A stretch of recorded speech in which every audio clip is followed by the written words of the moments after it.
চা তো অনেকভাবে তৈরি করে খেয়ে দেখেছেন, কিন্তু এইবার একবার ক্যারামেল করে চাটা বানিয়ে খেয়ে দেখুন। যাকেই খাবেন সেই খুব পছন্দ করবে এবং দারুণই লাগবে চায়ের স্বাদটা।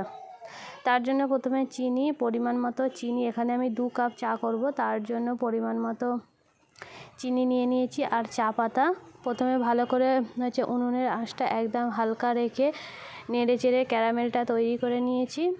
এরপর এতে দিয়ে দিলাম দুধটা যখন ভালোভাবে ফুটে গিয়েছে, তখন এতে দিয়ে দিলাম 3টে এলাচ, দারুচিনি আর 3টে লবঙ্গ, যাতে চায়ের সেন্টটা খুব সুন্দর আসে আর স্বাদটাও খুবই সুন্দর হয়। এরপরে 10 মিনিটের মতো খুব ভালো করে ফুটিয়ে নেব নাড়াচাড়া করে। মাঝে মাঝেই কিন্তু নাড়তে হবে, যত নাড়বেন তত চায়ের স্বাদটা সুন্দর হবে। যারা চা পছন্দ করে তারা একবার হাতে কম সময় থাকলে এইভাবে বানিয়ে নেবেন, দেখবেন স্বাদটাও খুবই সুন্দর হবে। ওই লবঙ্গ, দারুচিনি, এলাচ দেওয়ার কারণে একটা খুব সুন্দর সেন্টও বার হবে। দেখুন চায়ের ঘনত্বটাও কত সুন্দর হয়েছে। এই চা একবার বানিয়ে বড়দের দেবেন, দেখবেন আপনার চায়ের প্রেমে পড়ে যাবে যেই খাবে।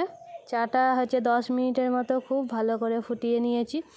দুধ চায় কিন্তু সবসময় একটু বেশি ফোটাতে হয়, যাতে স্বাদটা খুবই ভালো হবে।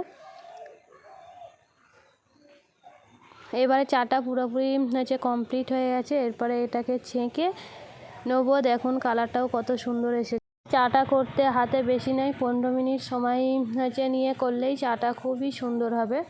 দেখুন চায়ের ঘনত্বটা কতটা সুন্দর হয়েছে, আর খেতেও তো দারুণই লেগেছে। আপনারাও এইভাবে চা বানিয়ে খাবেন। আর স্বাদটা কেমন লাগলো অবশ্যই কমেন্ট বক্সে জানাবেন।